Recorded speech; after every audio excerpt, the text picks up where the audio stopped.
جو مہمان ہیں ان کا تعارف آپ سے کروائے دیتے ہیں. اس وقت اختیار ولی خان صاحب کوارڈینیٹر برائے وزیر اعظم ہیں. بہت شکریہ جی آپ کے وقت کے لیے. ساتھ ہی ساتھ شرمیلا صاحبہ ہمیں جوائن کر رہی ہیں, رہنما ہیں پاکستان پیپلز پارٹی کی, اور شفقت عباس آوان صاحب ہمیں جوائن کر رہے ہیں, تحریک انصاف کی نمائندگی کریں گے, ہمارے ساتھ موجود ہوں گے. اختیار ولی خان صاحب سر, یہ جو بات ہو رہی تھی ایک عرصے سے, تیاریاں اور اپوزیشن کی کوشش, آپ لوگوں کے بھی خدشات, اور ایک یہ ہوتا تھا کہ شاید جو ہے وہ آپ لوگ کچھ اس سلسلے میں کوشش کریں. گورنر صاحب پیپلز پارٹی کی جانب سے اپنی طرف سے ہوتے تھے کہ جی کسی طریقے سے گنڈاپور صاحب چلے جائیں, لیکن معاملہ گنڈاپور تک تھا یا پی ٹی آئی کی حکومت تک تھا؟ گنڈاپور تو رخصت ہو گئے. کیا ہے انیشل آپ کے تھاٹس؟ بسم اللہ الرحمن الرحیم. بہت شکریہ اشفاق ستی صاحب. دیکھیں, جو علی امین کا جانا تھا یہ اس دن سے ٹھہر گیا تھا جس دن بشرا بی بی جیل سے رہا ہو گئی تھی. اچھا, اگر آپ کو یاد ہے تو بشرا بی بی جس سی ایم ہاؤس گئی جی جب وہ ریلیز ہوئی جیل سے تو وہ بنی گالا نہیں گئی, لاہور نہیں گئی, کہیں نہیں گئی, وہ سیدھا پشاور گئی. اوکے. اور جو 9-10 مہینے جتنی اگرائی ہوئی تھی, جتنی کمائی ہوئی تھی, اس کا حساب کتاب لینا تھا. اور اس پہ اس دن کافی گرمی سردی ہو گئی. کمائی میں سمجھا نہیں. جو وہاں پہ وزارتیں بیچی گئی نا. اچھا. علی امین نے ہر وزیر کو دو سال کے کانٹریکٹ پہ رکھا تھا 35 سے 40 کروڑ روپے کے عوض.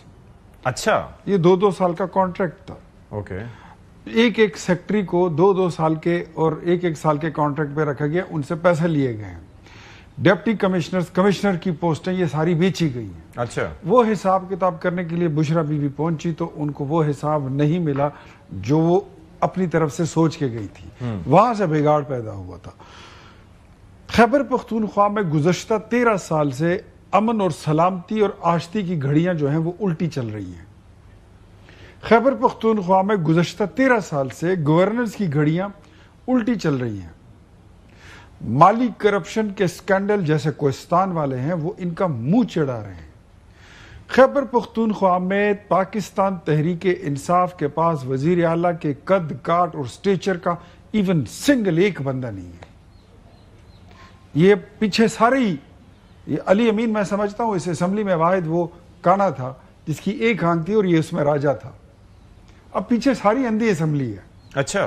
ساری اندھی اسمبلی ہے, اس میں کوئی ایسا بندہ نہیں ہے جو صوبے کو رن کر سکے, جو بندہ ایک وزارت نہیں چلا سکتا.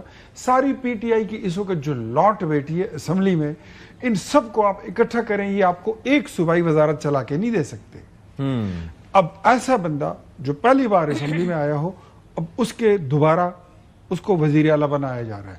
تو what do you think کہ جو وہاں پر دہشت گردی ہے کیا اس کو کاؤنٹر کیا جا سکے گا؟ اس پر بھی سب سے بڑی مسئلہ ہے, اس پہ بھی آکے میں آپ سے بات کروں. جو وہاں کے مالی مسائل ہیں, کرپشن مسائل ہیں, کیا اس پہ قابو پا لیا جائے گا؟ Never. I don't think so. میں کنکلوڈ کرتا ہوں. You are moving ahead. ایک علی امین چلا گیا, دوسرا علی امین پلس آ جائے گا, اور اس تبدیلی کے پیچھے خیبر پختونخوا میں ایک غیر سیاسی خاتون اور موروثی سیاست دونوں ایلیمنٹس, یہ دونوں عناصر شامل. غیر سیاسی خاتون؟ ہاں, بشرا بی بی غیر سیاسی کہتے ہیں نا. اور موروثی سیاست وہ عمران خان کی لیگیسی کو لے کے چل رہی ہے. ٹھیک ہے. اختیار ولی خان صاحب, ایک تو یہ سہیل آفریدی صاحب بیسیکلی یہ پہلی دفعہ خیبر سے ان کا تعلق ہے, تھوڑا سا میں اپنے ناظرین کو بھی بتا دوں, اور پی کے 77 سے پہلی دفعہ رکن صوبائی اسمبلی بنے.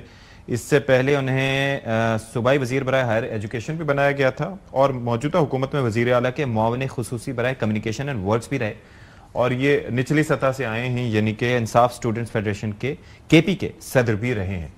آپ جانتے ہیں ان کو ویسے آفریدی صاحب کو؟ پہلی بار اسمبلی میں آئے ہیں, اور موصوف کا لیکن ورکر رہے ہیں, مطلب یہ کہ اسٹوڈنٹ نہیں, مجھے اتنا زیادہ نہیں پتا کہ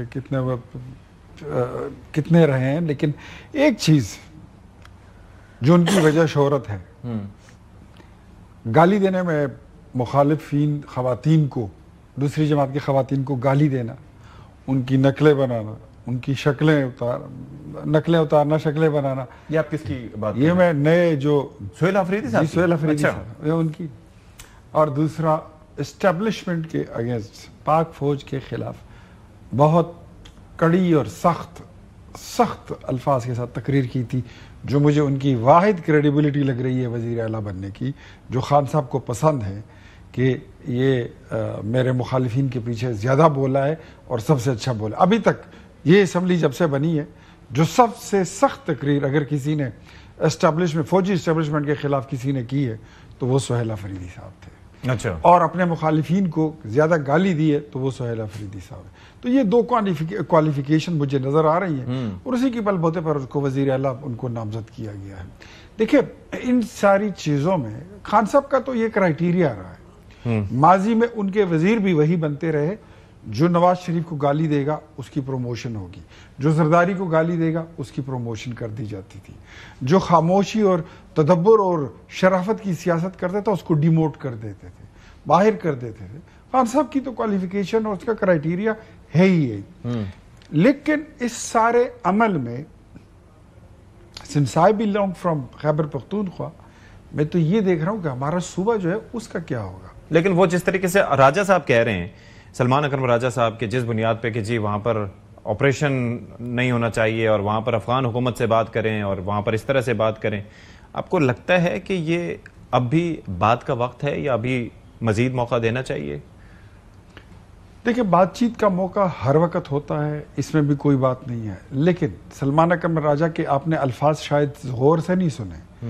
وہ کہتے ہیں سہیل افریدی صاحب جو ہیں تو وہ وفاق کی رہنمائی فرمائیں گے. اب ان کو سلمان اکرم راجہ کبھی زندگی میں کونسلر نہیں بنا, لیکن عمران خان نے اپنے معاملات دیکھ لیے تھے اور عدالتوں سے انصاف لینے کے لیے یا آسانی کے لیے انہوں نے ایک اپنا پلان بنایا اور انہوں نے سارے وکلا اور بیرسٹرز کو لانچ کر دی, پارٹی ان کے حوالے کر دی تھی. اب اسی طرح انہوں نے فوج کے خلاف لڑنے کے لیے خیبر پختونخوا سے ہارڈ لائنرز کی ایک دیوار کھڑی کر دی ہے. اسی طرح قومی اسمبلی میں کل جو انہوں نے اپوزیشن لیڈر لانچ کیا ہے وہ بھی محمود خان اچکزئی صاحب ہیں, ایک ہارڈ لائنر ہیں فوج کے خلاف. علامہ راجہ ناصر عباس صاحب وہ بھی ایک ہارڈ لائنر ہیں اور مذہبی جماعت سے ان کا تعلق. میں ذرا ان سے بالکل ضرور لے لیتا ہوں.